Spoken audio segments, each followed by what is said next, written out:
Unfortunately, all of this good is happening for our country. This administration is working hard on behalf of the American public every day, but the mainstream media continues to be focused on a sensationalized story from the failing Atlantic magazine that is falling apart by the hour. Here are the facts. The National Security Advisor has taken responsibility for this matter, and the National Security Council immediately said, alongside the White House counsel's office, that they are looking into how a reporter's number was inadvertently added to this messaging thread. We have said all along that no classified material was sent on this messaging thread. There were no locations, no sources, or methods revealed, and there were certainly no war plans discussed. The Atlantic has even admitted this themselves. Their release of these internal messages validates the truth, which we have been saying all along. If this story proves anything, it proves that Democrats and their propagandists in the mainstream media know how to fabricate, orchestrate, and disseminate a misinformation campaign quite well. And there's arguably no one in the media who loves manufacturing and pushing hoaxes more than Jeffrey Goldberg. Goldberg is an anti-Trump hater. He is a registered Democrat. Goldberg's wife is also a registered Democrat and a big Democrat donor who used to work under who? Hillary Clinton. This is the same Jeffrey Goldberg who infamously lied about weapons of mass destruction to get us into the Iraq War, which cost trillions of dollars and thousands of American soldiers. And how else has Goldberg discredited himself? By absurdly claiming that President Trump was Vladimir Putin during the 2016 campaign, by peddling the Russia, Russia, Russia hoax that tried to hijack President Trump's first term, by inventing the suckers and losers hoax to help Joe Biden in the 2020 election, by peddling a hoax about President Trump involving Gold Star families to help Kamala Harris in the 2024 election, which our campaign at the time vigorously denied. Jeffrey Goldberg didn't care. There's more, but we don't have all day, and we can now add this signal hoax to this very long list.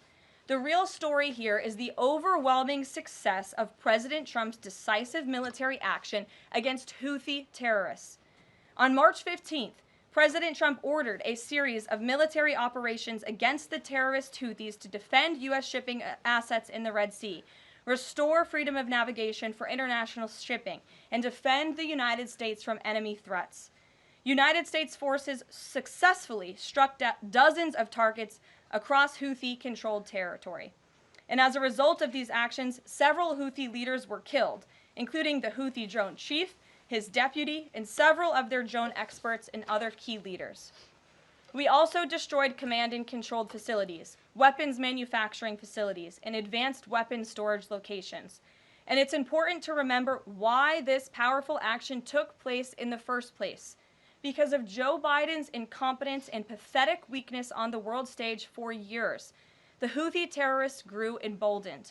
Immediately after taking office in 2021, Joe Biden removed the Iran-backed Houthis from the foreign terrorist organization and specifically designated global terrorist list. Did anybody in this room ask the Biden administration at the time why they made such a stupid mistake? This reckless action undid the designation put in place by President Trump during his first term, and what followed was predictable and devastating. The Houthis targeted U.S. military ships and aircraft, hit commercial ships, including U.S.-flagged vessels, threatened our personnel overseas, and attacked our allies in the region. This resulted in more than a year of U.S.-flagged commercial ships being prevented from safely sailing through the Suez Canal, the Red Sea, and the Gulf of Aden. This had a massive negative impact on global trade of the economic security of the United States. Joe Biden was the commander-in-chief, and he sat on his hands while the United States of America was bullied and embarrassed by terrorists. President Trump and his team are putting a stop to these threats and restoring American strength around the world. The Trump peace through strength approach means no terrorist force will stop American commercial and naval vessels from freely sailing the waterways of the world. But unfortunately, this is not what the Democrats and the media want to talk about. They are focused on a coordinated campaign to try and sow chaos in this White House. And this has been the most successful first 2 months of any administration ever, which is exactly why they are doing this. We are not going to bend in the face of this insincere outrage. And here's just one example of how bad faith the Democrats' criticisms are. Democrat Senator Mark Warner is hysterical over the use of Signal, which is an approved encrypted app, in the killing of Houthi terrorists. But Senator Warner himself used Signal to work with a lobbyist for a Russian oligarch to connect the disgraced Steele dossier author who started the Russia hoax, which Jeffrey Goldberg later reported on. How ironic. We're not going to lose focus of the bottom line, which is that Joe Biden's weakness enabled and emboldened Houthi terrorists, and President Trump's strength and resolve eliminated those terrorists. Here in our new media seat today, we have Lindsay Keith. She is the managing editor for Merit TV and serves as their White House correspondent. Merit TV launched 1 year ago and creates and distributes content across diverse platforms. We're glad to have you with us, Lindsay. Please kick us off. Thank you, Karoline. I appreciate it and this opportunity for Merit TV. Two questions, if I may. One on Signal, one on the economy. Sure. On Signal, how comfortable is the president with what was shared so far now that the chain has been released? The president's view on all of this remains the same today as it did yesterday. And I think it speaks volumes about the leadership of this president that he went directly to all of you, members of the press corps. He was asked, do you want someone else to go out and do a briefing? And he said, no, I will tackle this story. I will discuss it. The people need to hear from me about the situation. And so his thoughts on this remained the same today. He has placed great trust in his national security team. And as for the usage of Signal, as the president said yesterday, as the CIA director has testified under oath, this is an approved app. It's an encrypted app. The Department of Defense, the Department of State, the CIA has it loaded onto government phones because it is the most secure and efficient way to communicate. As for, again, the original situation in this messaging thread, the National Security Council, the White House counsel's office continues to look in to how this mistake, which the National Security Advisor has owned, occurred, and the president has ensured they are doing that. On the economy, consumer confidence hit a 4-year low this month. Can you help explain to the American people how tariffs will help them in the long run? Yeah, absolutely, and I'm grateful for the question.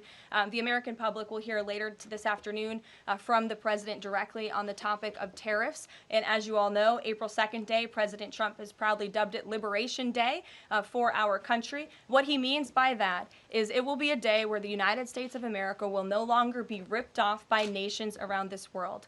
It will be a day where Americans finally see free and fair trade practices restored.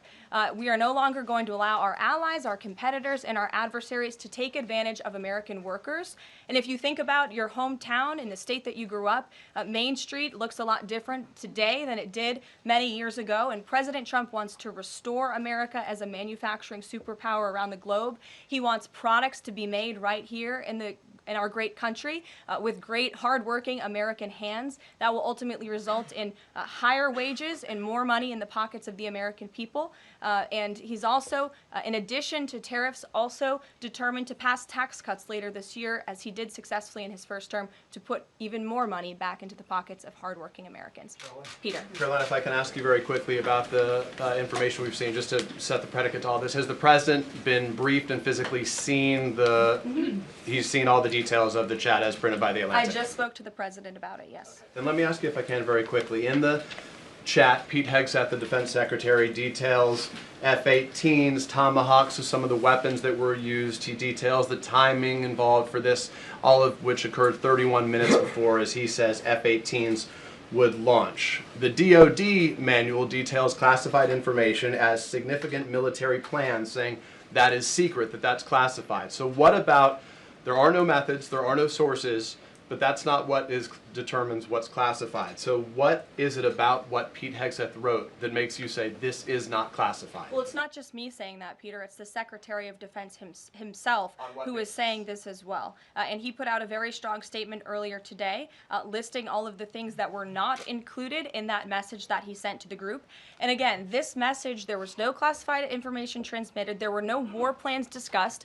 Why did the Atlantic downgrade their allegation about war plans to attack attack plans, they're now playing word games because they know this was sensationalist spin from a reporter who is well known for doing this. We have said all along no war plans were discussed, no classified material was sent. You have the Secretary of Defense saying that. You have the Director of the CIA, the Director of National Intelligence, the FBI Director, all testifying to that under oath, and they should be trusted with that.